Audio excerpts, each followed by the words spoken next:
Selamat malam, sejahtera, shalom Bapak Ibu Saudara-saudara Jemaat GPIB Sejahtera di DKI Jakarta yang diberkati Tuhan. Salam sehat semua. Mari membaca Alkitab. Pembacaan Alkitab kita malam hari ini terambil dalam kitab 1 Raja-Raja pasalnya yang ke-11 dan 12. Kita siapkan Alkitab kita satu dalam doa.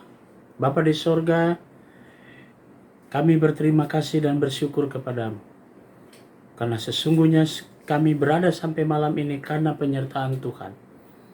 Dan di tengah-tengah kehidupan kami malam ini, sebelum kami memasuki istirahat kami, Tuhan, kami akan membaca Alkitab.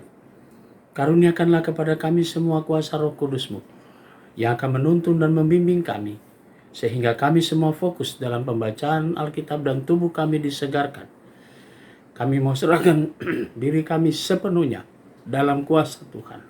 Bahkan doa syukur kami malam ini kami alaskan dalam nama Tuhan Yesus, Juru Selamat kami yang hidup. Amin. Bacaan Alkitab pada malam ini dari kitab 1 Raja-Raja pasal 11 sampai pasal 12. Salomo jatuh ke dalam penyembahan berhala. Adapun Raja Salomo mencintai banyak perempuan asing. Di samping anak Firaun, ia mencintai perempuan-perempuan Moab, Amon, Edom, Sidon, dan Het. Padahal tentang bangsa-bangsa itu, Tuhan telah berfirman kepada orang Israel, "Janganlah kamu bergaul dengan mereka, dan mereka pun jangan bergaul dengan kamu. Sebab sesungguhnya mereka akan mencondongkan hatimu kepada allah-allah mereka." Hati Salomo telah terpaut kepada mereka dengan cinta.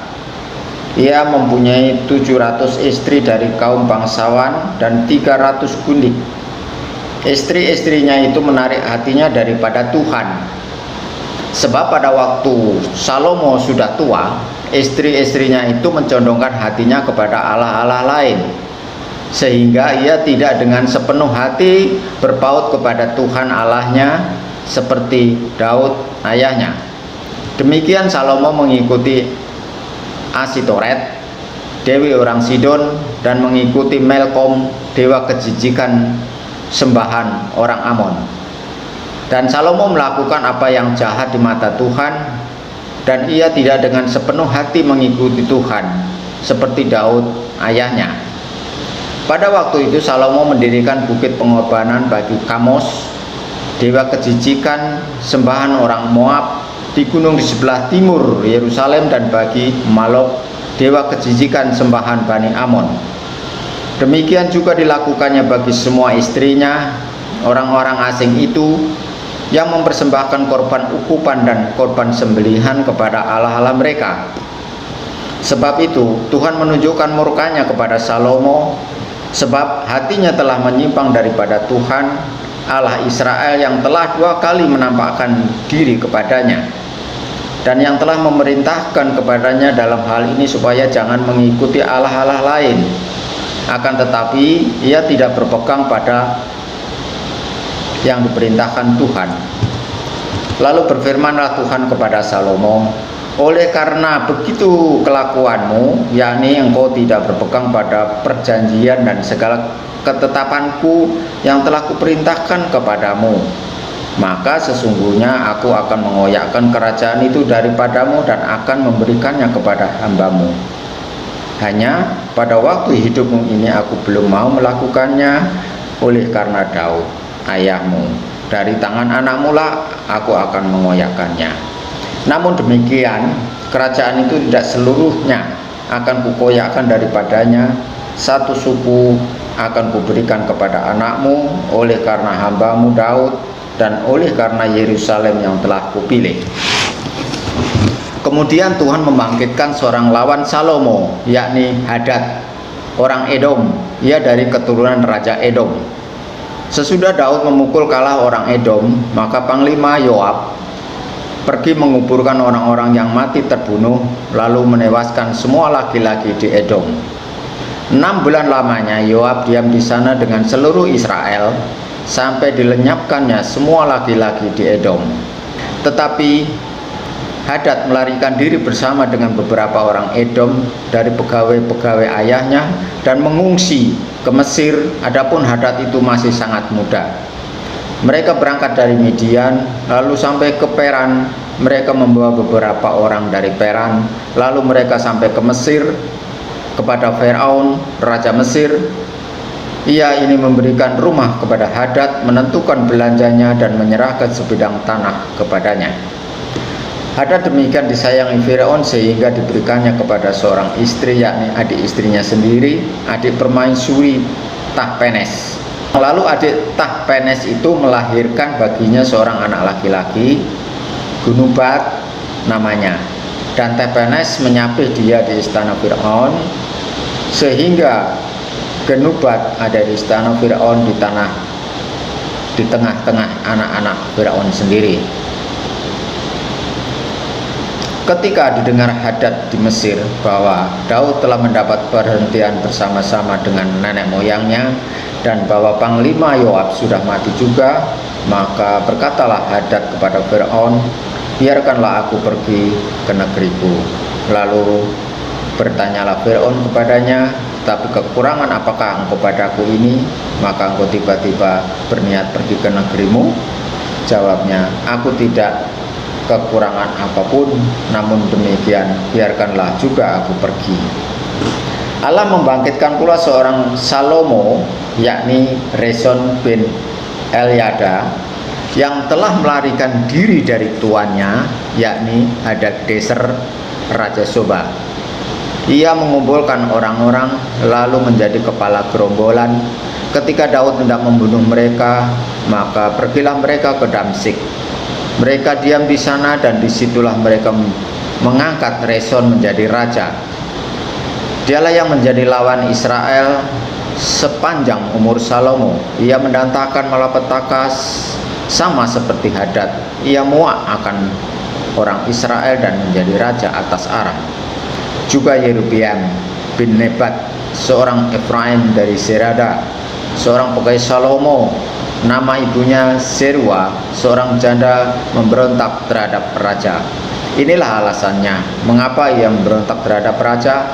Salomo mendirikan Milo dan ia menutup tembusan tembok kota Daud ayahnya.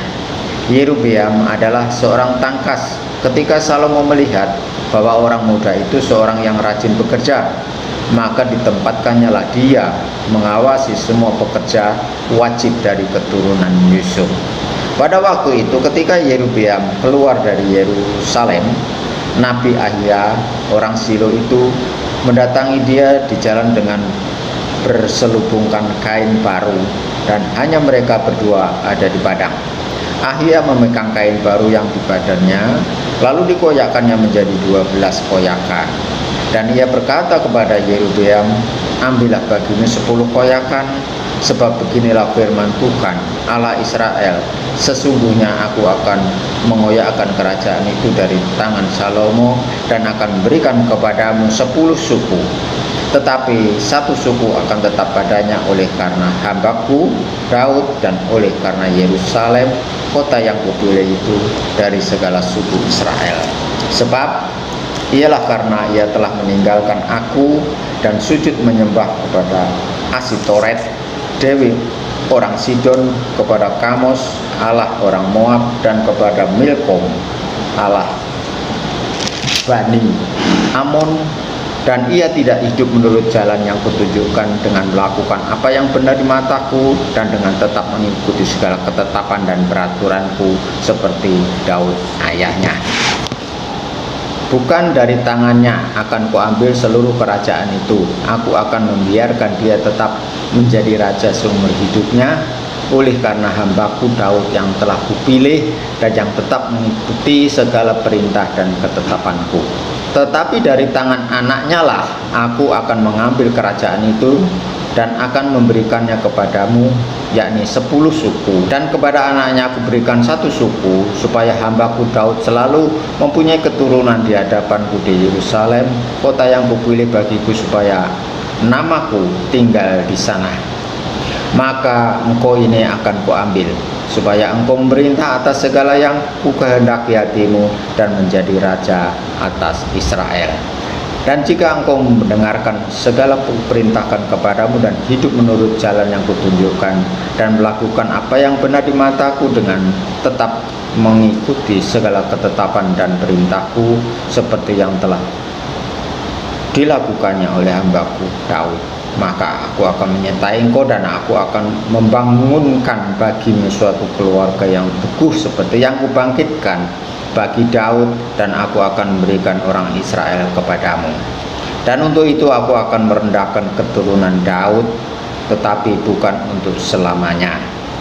Lalu Salomo beristighfar membunuh Yerobeam, tetapi Yerobeam bangkit dan melarikan diri ke Mesir kepada sisa raja Mesir, dan di Mesirlah ia tinggal sampai Salomo mati. Selebihnya dari riwayat Salomo dan segala yang dilakukannya dan hikmatnya, bukanlah semuanya itu tertulis dalam kitab riwayat Salomo. Lamanya Salomo memerintahkan di Yerusalem atas seluruh Israel ialah 40 tahun. Kemudian Salomo mendapat perhentian bersama-sama dengan nenek moyangnya, dan ia dikuburkan di kota Daud ayahnya. Maka Rehabeam anaknya menjadi raja yang menggantikan dia.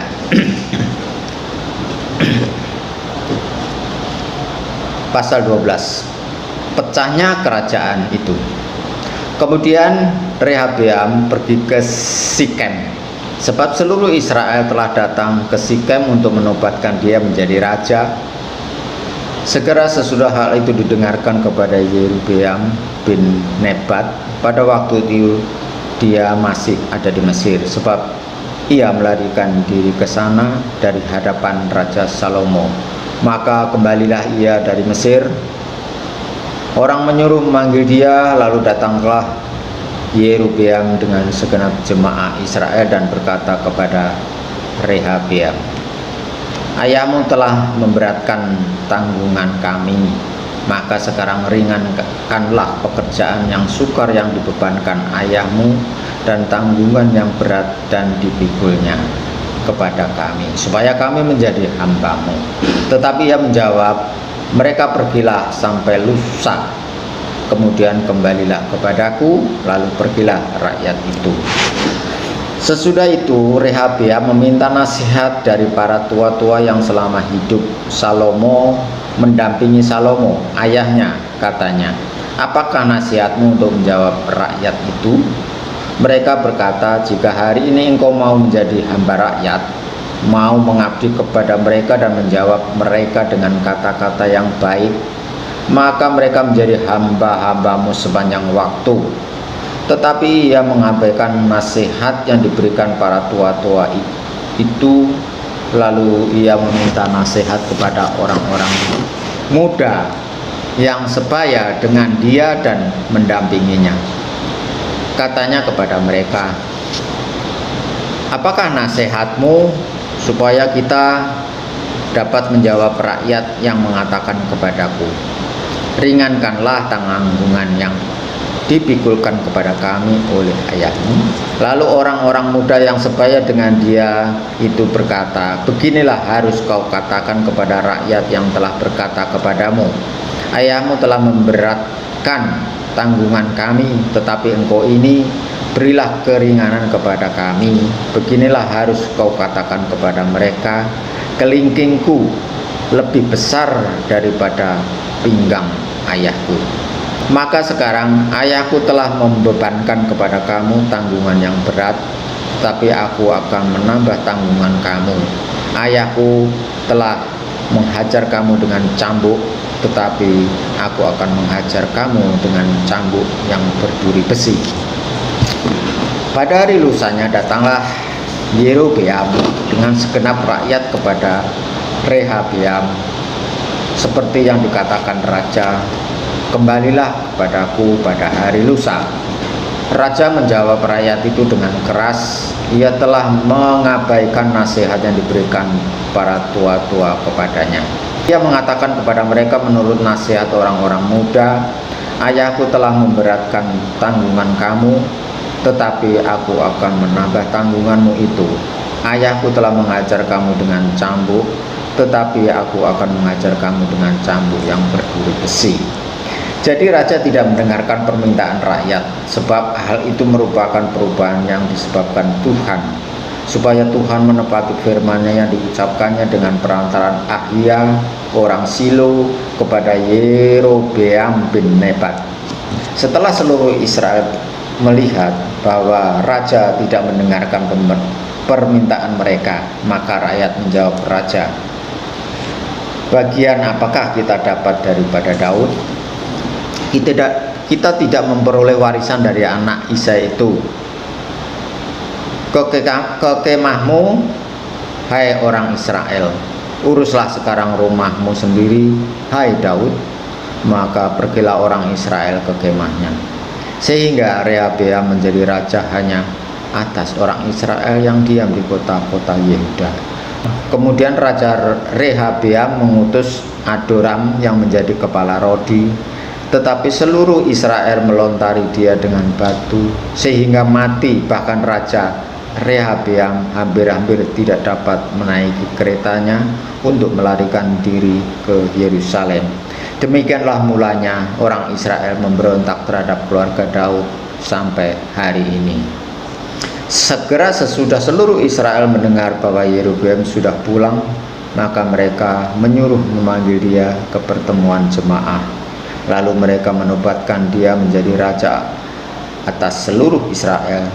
Tidak ada lagi yang mengikuti keluarga Daud selain dari suku Yehuda saja. Ketika Rehabeam datang ke Yerusalem, ia mengumpulkan segenap kaum Yehuda dan suku Benyamin, 180.000 teruna yang sanggup berperang untuk memerangi kaum Israel dengan maksud mengembalikan kerajaan itu kepada Rehabeam anak Salomo. Tetapi datanglah firman Allah kepada Semaya abdi Allah demikian, katakanlah kepada Rehabeam anak Salomo raja Yehuda, dan kepada segenap kaum Yehuda dan Benyamin, dan kepada selebihnya dari bangsa itu, beginilah firman Tuhan, janganlah kamu maju dan janganlah kamu berperang melawan saudara-saudaramu. Orang Israel pulanglah masing-masing ke rumahnya, sebab akulah yang menyebabkan hal itu terjadi. Maka mereka mendengarkan firman Tuhan dan pergilah mereka pulang sesuai dengan firman Tuhan itu. Kemudian Yerobeam memperkuat Sikem di pegunungan Efraim, lalu diam di sana. Ia keluar dari sana lalu memperkuat Penuel. Maka berkatalah Yerobeam dalam hatinya, kini mungkin kerajaan itu kembali kepada keluarga Daud. Jika bangsa itu pergi mempersembahkan korban sembelian di rumah Tuhan Yerusalem, maka tentulah hati bangsa ini akan berbalik kepada tuan mereka, yaitu Rehabeam raja Yehuda. Kemudian mereka akan membunuh aku dan akan kembali kepada Rehabeam raja Yehuda. Sesudah menimbang-nimbang, maka raja membuat 2 anak lembu jantan dari emas, dan ia berkata kepada mereka, sudah cukup lamanya aku pergi ke Yerusalem, hai Israel, lihatlah sekarang Allah-Allahmu yang telah menuntun engkau keluar dari tanah Mesir.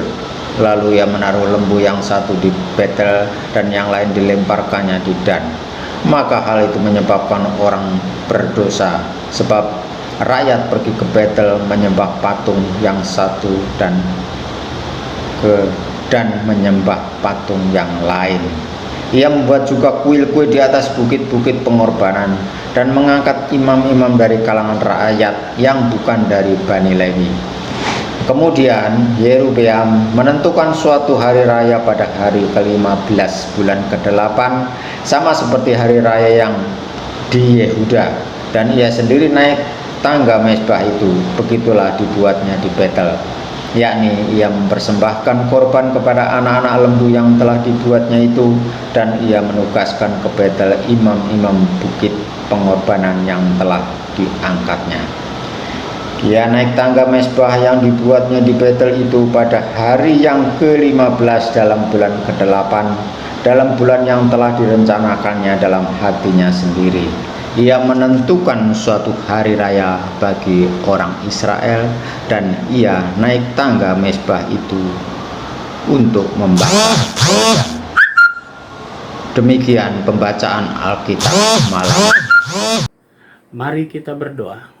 Bapa di sorga, kami bersyukur untuk semua penyertaan-Mu pada saat kami membaca Alkitab. Malam menjadi bagian bagi kami untuk beristirahat. Lindungi kami dan pelihara kami, sehingga kami semua dapat tidur dengan baik. Besok pagi kami boleh bangun kembali dengan kekuatan dari Tuhan, untuk kami berkarya sesuai dengan panggilan dan pengutusan Tuhan. Kami berdoa untuk jemaat GPIB Sejahtera di DKI Jakarta, tiap pribadi, tiap keluarga. Tuhan memberkati semuanya. Inilah doa kami dan syukur kami ya Bapa, yang kami naikkan semuanya hanya di dalam satu nama yang indah, Yesus Kristus, Tuhan dan Juru Selamat kami yang hidup. Amin. Selamat malam, selamat beristirahat. Tuhan memberkati saudara.